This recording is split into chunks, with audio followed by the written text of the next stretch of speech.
Joining us now is Michael Weiner. He is Executive Director of the Major League Players Association. Good to see you again. Good to see you. Thanks for having me. Hitting the Cactus League first this year rather than the Grapefruit. Yeah, we flip-flopped the 2 years just to make sure we get as many guys as possible on each team. What's going on here? The NFL has a lockout. The NBA has a lockout. Baseball, which has had several work stoppages in decades past, smooth as silk, it seems. Well, I mean, I think that history is probably relevant. We had our turn, and I think what happened was that both sides approached this bargaining, both the players and the owners, with a healthy respect for the other side and with a healthy respect for the game. And while we had our differences, I think everybody understood the importance of trying to find compromise, but also trying to find a way to work together to improve the game. And I think you've seen that in the new division alignment, the expanded playoffs, some of the other things that we've done that I think should add some real excitement. You know, if you historically look at the Super Bowl champions, a lot of the same teams have won it, and most recently, certainly in the NBA. Baseball, that's not the case, yet fans have the perception, and certainly a lot of us in the media, that it's still the most unlevel of playing fields. Well, part of what makes baseball great is that passion of the fans, particularly in the local markets, and you know, every fan wants to see their team win. I agree with you, though, if you just look at the numbers, if you look at whether you do it by World Series champions, whether you do it by playoff participants or teams that are in the pennant race, competitive balance in baseball really has never been better. We worked hard. It's another area that both the players and the owners worked hard at to try to make even further improvements. And I think over these next 5 years, it'll be great competition. Certainly, I have always been of the belief, I think the fans can respond to this too, get us into the playoffs. The high payroll teams, those elite eight, if you will, have increased odds of making it into the playoffs. Once you qualify for the playoffs in baseball, anything can happen. I give you the St. Louis Cardinals of a year ago. I give you the Colorado Rockies of years past. But still, leveling the chances of the middle-level market teams, the smaller market teams, to qualify for the playoffs still seems unfair. Look, you're right, Bruce. In this sense, I agree that the regular season in baseball is still what's primary. In some of the other sports, the regular season doesn't get a lot of attention, and it's the playoffs themselves that people focus on. But it's the regular season competition that both sides paid attention to. We tried to make improvements in bargaining that would help teams throughout the spectrum of revenue, both what you want to call middle revenue teams, smaller revenue teams, higher revenue teams. Greater incentives for teams to try to put a competitive team on the field, provisions that should try to level certain things out. So again, I think the parties have had success, and we've had strong competition, but we always keep our eye on that. We understand the importance to the fans of every club coming to camp this time of year saying we've got a healthy chance of actually making that playoff tournament. Michael, this really isn't, I have to bounce this off you. This really, you represent the players. But with the exception of Detroit, and I really can't explain Ilitch and Detroit, it seems like every major league team spends based on the revenue from attendance, sponsorships, television deals.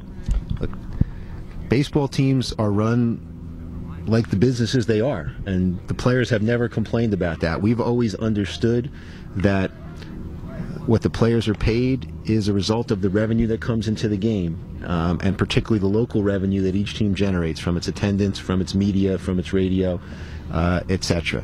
And the strongest, the players have always been thrilled with a system where each team has the incentive to generate that local revenue and then spend the appropriate portion of that as that business person sees fit on players.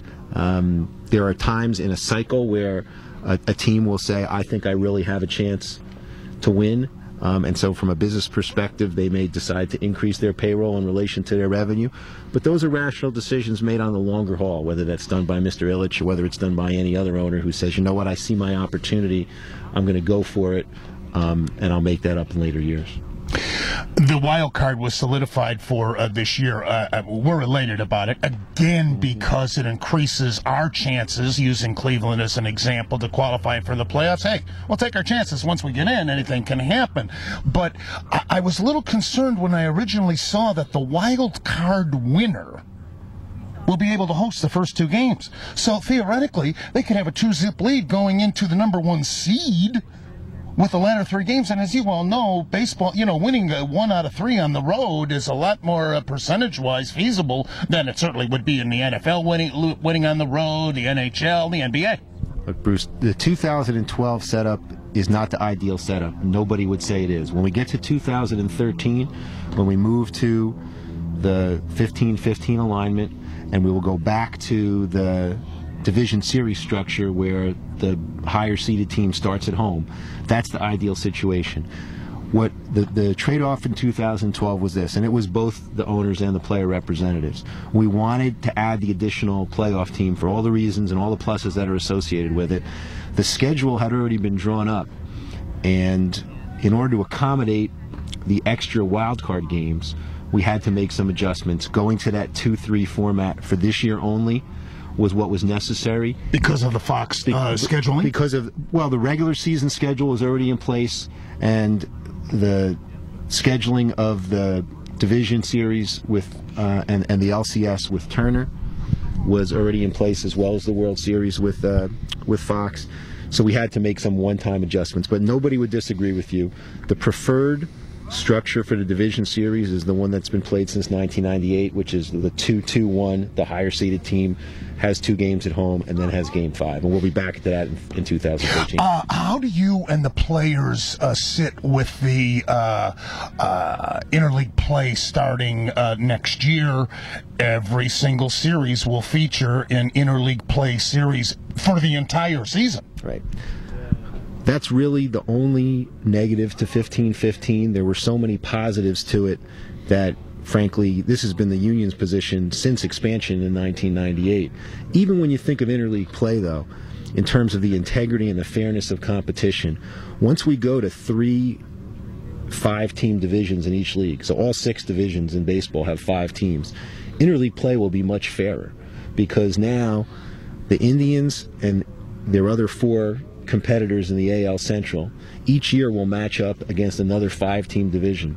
So the Indians will play the same interleague schedule that the Twins play and that the White Sox play and their other Central Division opponents play. Whereas now, as you know, there can be very different interleague schedules because you could be matched up the way the matchups Can work. you still have an imbalanced schedule? Because I like the imbalanced schedule. Winning your division should be a priority. Look, there will be an imbalanced schedule, and the players were 100% in agreement that winning the division should be the priority. What was fascinating to me when we talked with the players about this issue in bargaining, the players said, we need to get to a world where coming in first is properly rewarded. Too many players said the current system doesn't give you enough of a reward to win as opposed to being the wild card. What this does is say, you play 162 games to come in first. You come in first, you get an advantage over a team that came in second. Has there been any discussion with the Players Association to create more interest of flip-flopping the DH and the pitchers having to hit? Make the pitchers hit when you're in an American League park, use a DH when you're in a National League park to expose those styles to the other league's home fans. Bruce, there was a lot of discussion about a lot of things with the owners in terms of 15-15 expanded playoffs. I think at this point neither side was looking to make any changes in the DH rule.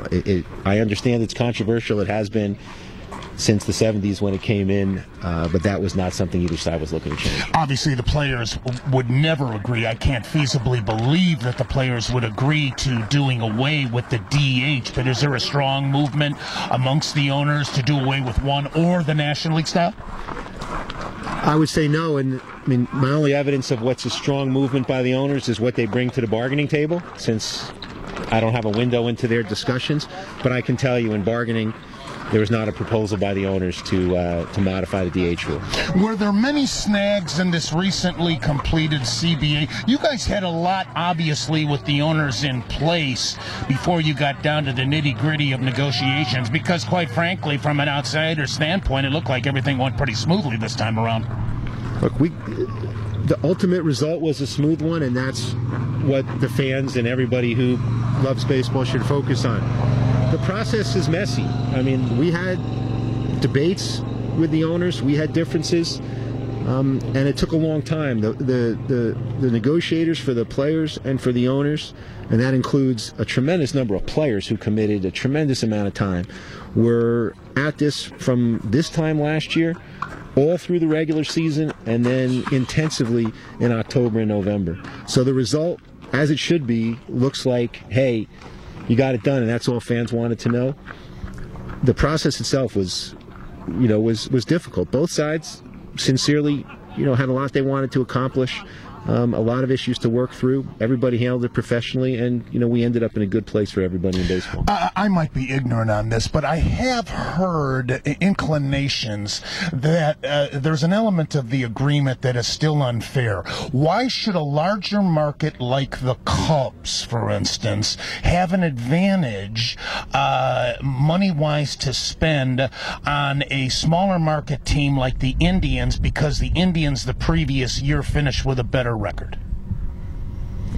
You mean in terms of the draft? Or? Exactly, in terms of the draft. I've heard that, and again, pardon my ignorance on it, but it seems, until I'm enlightened, it does seem to be unfair, in that they have more revenue, obviously, to increase their payroll just by the nature of their market and their television deals. Right. Well, in terms of the major league payroll, each team, there's no change in that, and teams can spend as they wish. We have improved the revenue sharing plan so that a team like the Cubs continues to give substantial dollars to a pool that then gets distributed to lower revenue teams to try to even the playing field. In terms of the draft, we had a lot of discussions with the owners about how the draft influences competitive balance.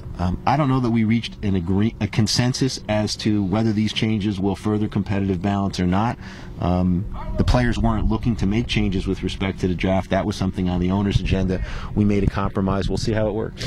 Michael, how is it fair, in the case of Daisuke Matsuzaka a few years ago, and obviously Darvish now, that a fee of like $50 million only gets you you got to pay that just to have the rights to sit down and negotiate? You haven't even cut a deal. How can the smaller mid-level markets compete with that? The Players Union has never been a big fan of that setup. The idea that the Rangers were willing to pay, rough numbers, $100 million for Darvish, and half of that didn't go to the player, is not a system that we favor. Similarly, I'm sure the owners aren't happy with, for the competitive reasons that you said. There may have been a number of teams that might have been willing to meet the player's salary demands, but when you add on the posting fee to that as well, it becomes prohibitive. We've already had some discussions with Major League Baseball. Clearly, we have to have the Japanese Professional League, the commissioner's office there has to be involved in that discussion as well. But I think everybody's looking at those posting and protocol rules and saying, maybe there's some adjustments that need to be made. In conclusion, do you foresee any other dramatic changes, let's say, before the next CBA in baseball? Yeah. Part of my limited success in life is I understand I can't predict the future. This much I can tell you, and I've said this in every clubhouse so far. The world is changing fast now. I sound old when I say that, but there will be challenges that players will face and the game will face over the next 5 years. Baseball is such a great game, and the people that are involved on both sides in baseball understand that. We'll meet whatever challenges come. I must say, I applaud you for being accessible and accommodating big mouths like me in the media. Your predecessor never did so, and representing the players just as passionately as he did at the same time. I thank you very much, Michael.